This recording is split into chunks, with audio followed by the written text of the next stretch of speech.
Hello guys, magandang araw sa inyong lahat. Magandang araw rin sa mga kapwa ko dyan solarista. So ngayon guys, nandito ako sa lugar ng aking bagong kliyente. Nagpakabit sila ng 6 kilowatts na solar setup. Bale, ito na ang kanilang biniling mga solar panels na mga 550 watts na solar panels. Bale, doon naman sa baba guys is naikabit ko na yung mga breakers, inverter, saka yung battery. Bali, ang brand na ginamit ko sa kanilang setup is One Solar na brand na galing pa doon nila binili sa Jensen sa Only Solar. Bali, ito na siya guys. Lapit ko na siya matapos. So, ito na siya guys. Naikabit ko na lahat yung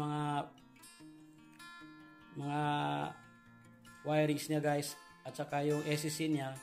Bali, itong inverter guys is 6 kilowatts na inverter, tapos meron siyang MCCB breaker, meron siyang SCC na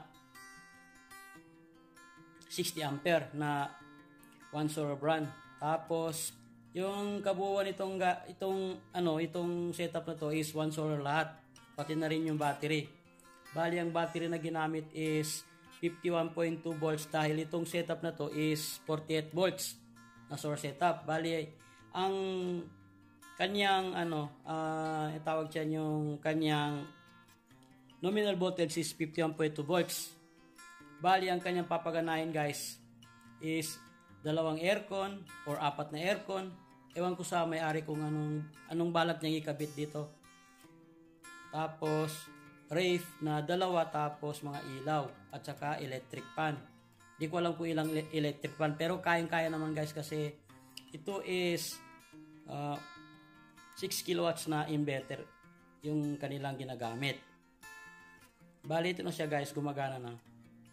Siguro bukas baka balikan ko lang kasi meron pa akong gagawin at saka gabi na rin at uuwi na rin ako sa bahay. Pero bukas babalik ako para may kabit ko na yung lahat ng mga wirings ng buong bahay. Kasi itong bahay na to is matagal nang hindi naasikaso na may-ari. Bali ngayon guys is bumalik na siya dito para buhayin ulit itong kanilang munting tahanan para maging maaliwalas ulit. Bali ngayon is naglilinis sila. Siguro bukas baka lilipat to sila dito, tapos ang kagandahan is wala silang grid pero meron silang solar setup. So yun lang guys. Sa mga gusto pa lang magpakabit dyan ng solar setup, pwede niyo akong kontakin sa aking Facebook. Tapos meron din akong cellphone number na pwede niyo tawagan. So kung gusto nyong kontakin ako is pwede niyo akong i-PM sa aking Facebook. Dito mismo sa ginagamit kong Facebook na dito ko ina-upload yung mga ginagawa kong mga solar setup. Bali guys, ang patakaran is kayo na yung bibili ng mga kagamitan. Ako na lang mag-install. So yun lang guys, salamat.